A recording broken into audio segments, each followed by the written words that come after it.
welcome back to my channel. I have another plant repotting video for you today. So welcome back if you're new here. My name's Dara and I am a crazy plant lover from Brooklyn, New York. And I do a lot of urban gardening as well as indoor-outdoor plant care. So check out this super cute pink princess philodendron. So this was one of my wish list plants recently and I wanted to buy myself one, but a few years ago these were like super expensive, like hundreds of dollars to buy, especially a plant with variegation like this. As you can see, that is natural. That's a pink mutation in the plant. So these were at one point really hard to find and very rare. Now they're, because of tissue culture and different things, they're now on the market. You can find them in your big box store, but sometimes the plants with the higher variegation are more expensive. So I found this plant, I put it on my wish list on Amazon actually for my birthday and decided, you know, let's see if somebody buys it for me. And I am shocked that this was from Amazon, because this is, my friend actually tried to order one of the same plants from the same seller on Amazon and her plant wasn't even as variegated. So I guess the birthday gods wanted to bless me with this beautiful plant and the most perfect, beautiful plant pot it came in, which matched the plant perfectly. So you guys can check this out on Amazon. You could type in Philodendron Pink Princess and possibly find one on there. I would say check them out on Etsy also, because if you want to be sure what kind of variegation you're getting, you want to actually see it ahead of time. Now I wasn't purchasing this plant for myself, so I went ahead and I kind of just took my chances and threw it up on my wish list and it worked out. It was perfect. But we're going to repot her today and I'm going to show you and tell you why I think that she does need a repot. Let's talk a little bit about why most plants do fail in your care when you bring them home from a big box store or a nursery. So plants usually are in a different potting medium that makes sense when they're at the nursery, or they're in this perfect condition. Maybe it's like a grow house, or who knows where you're getting this plant from, right? Costa Farms might have a farm somewhere down in Florida and it might be grown outside and it's perfect conditions, and the soil needs to remain wet enough that that plant stays wet. But when you have a plant inside and your soil stays too wet, your plant gets something called root rot and different things, different fungal infections, and the plant might not like this typical type of soil, which this plant is in that type of soil. So I'm a little bit concerned for this plant. So that's why I'm going to repot her today. So usually the plant comes in a cover pot, which catches, this has no holes in the bottom. So this is the nursery pot, which has all the holes. So usually when you water, all the drainage comes out. You want that drainage to be able to come out of the plant so it doesn't sit in there and rot your plant. And then you just pop it back in the cover pot. So what I'm going to do today is I'm going to check out the roots and I'm going to pot her up into a clear orchid pot. I'll show you guys what that looks like. She's gonna go in, I think, one of these, or I might pop her back into the same, even the same grower pot, just a different potting medium, because let me see if this fits. Actually, it fits perfect. So it's gonna go in here. And we'll be able to check the roots and we'll be able to watch her grow. So, I don't know if you can see this soil. It is super like, has no perlite, has no aeration, has nothing. Philodendrons they grow up trees. They're called aeroids. They grow up a tree, so they need to be able to grab onto a tree. This is not a great potting mix, and this is too dense, and this is gonna make your plant rot and die. So we're gonna check out her roots. The plant is so wet right now, I'm a little concerned. I watered it a few days ago. That's usually a sign that the potting mix is not okay. It's very heavy and dense. I can feel it. All right. Thankfully, the roots look beautiful, but I could tell that this is sopping wet, and it's so wet, as you could tell. Here's what the roots look like. Because she's pink, her roots are actually kind of tinted red, which is super interesting. But yeah, we're gonna take all the soil off, and I'm gonna show you what her roots look like, and I'm gonna show you what I'm gonna pot her into. All right, guys, I'm gonna show you what she looks like. I took as much soil off of her as I could get without damaging her root system, and I don't even think she lost one root. She is pretty much beautiful and perfect. Look what she looks like. This is her root system. Amazing. It is so healthy, so perfect. I'm gonna pot her up into here. And the potting mix that I like to use for pretty much every single houseplant that I have, is either, I use Molly's Aeroid Mix. You can find that on Amazon. That is a little bit pricey, but that has a lot of beneficial bacteria in it and different things for the plant. It's actually a soilless mix, so you don't get as much pests like fungus gnats and bugs in it and certain things.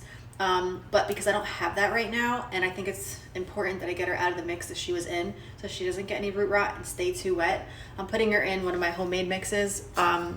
So right now what I have is a big tub of my own soil mix, which is 1/3 orchid bark, 1/3 perlite, and 1/3 tropical potting mix, which you can find at your big box shop.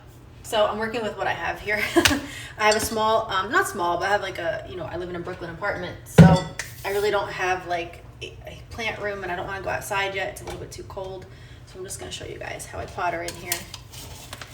Like this, like so. Put a little bit on the bottom, maybe a little more. She will probably grow out of this soon, but for now, you don't want to put your plants in a pot that is way too big. That's how the plant stays too wet. This is perfect for her. See, she has room to grow. I could actually probably put a little bit more potting soil and stick her in. Let's see. Okay. And you want to make sure that you get that soil in all those little like crevices in the plant, like this. And then we do what we call backfill, which we fill around the back of the plant like this. And then you shake that soil down like that, like so.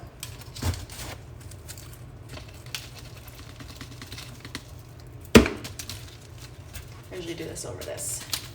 I'm trying to do it so you guys can see. I always make such a mess out of my apartment when I'm doing this. But it's worth it for the plants, right? Yeah, and this plant is gonna look so much better after I do this. She's gonna be so happy and healthy. You really want to get them in there, and you really want to support. So you want to make sure the plant isn't leaning over, falling down. And you want to do that with the dirt, basically. I won't have to repot her for a very long time. The next time I do repot her, she's going on a moss pole, and we'll talk about those later, and I'll show you why I'm going to do that. Because this plant likes to grow up things, so it's going to need a support eventually, and it's going to want to grow up in order to put bigger leaves out. So for now, she's still a little baby plant. She's perfect, and she looks adorable. Yeah. All right. Way more supported than last time. All right. How's she look? She looks great. Ready to water her and then put her in her pink pot. And I'll show you guys what that looks like. Really fast, an important care tip. So you can grab this at your big box store on Amazon. It's called Osmocote. This is outdoor indoor plant food. It is little tiny balls that you just sprinkle into the plant. And it's fertilizer. It's a slow release fertilizer. And you really don't have to worry about fertilizing your plant. Maybe during growing season. So I always put a little bit of this in when I repot into the top of the soil. And when you water, it slowly releases fertilizer into your plant. I can put the rest in there. Also, for pest control, those little pesty fungus gnats that fly around your plants, they love to feast off of like organic matter that's decaying. So unfortunately, there is orchid bark in here, and I noticed that with orchid bark, a lot of times fungus gnats or certain type of bugs. We'll talk about bugs and plant care at a different time. But I always add a little bit of systemic granules. You can get this, it's a pesticide. You can get this off Amazon. And I add a tiny little bit to the top of the soil, which will kill any eggs as you water it. The plant will actually ingest the pesticide, and it doesn't harm your plant. But do not use this on your vegetables or anything outside, because it is toxic to humans if it's a vegetable. I made that mistake once in my garden, and I couldn't eat my tomatoes because I used it outside.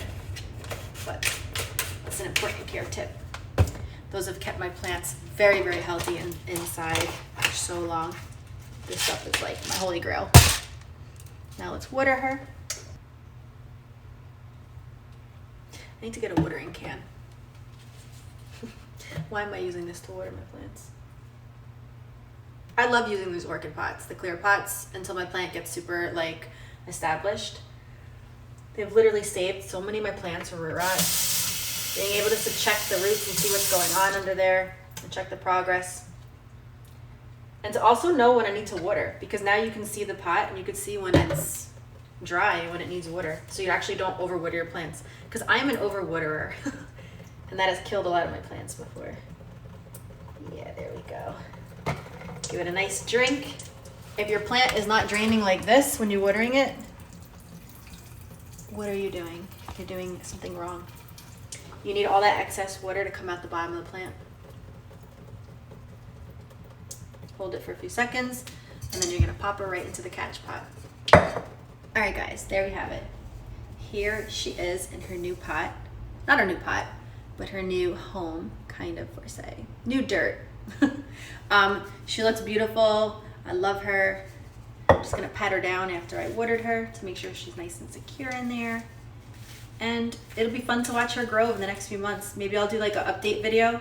I'm definitely gonna do an update video after the summertime with a lot of these plants for you guys, because they're gonna grow over the next few months like crazy. It is now growing season. If you notice, a lot of plants will go dormant in the wintertime, and then in the summertime they start to waken up. And yeah, but I'm gonna have a lot more videos for you. I'm gonna definitely do a plant tour of my apartment, inside, outside, everything, because you guys know I have a indoor jungle. I do poison ivy cosplays. If you guys want to watch any of that extra content, it's on my actual OF page called Money Birdette. I definitely link it on my channel. So if you guys are watching this, you'll be able to find my VIP and my regular OnlyFans pages. I'm excited.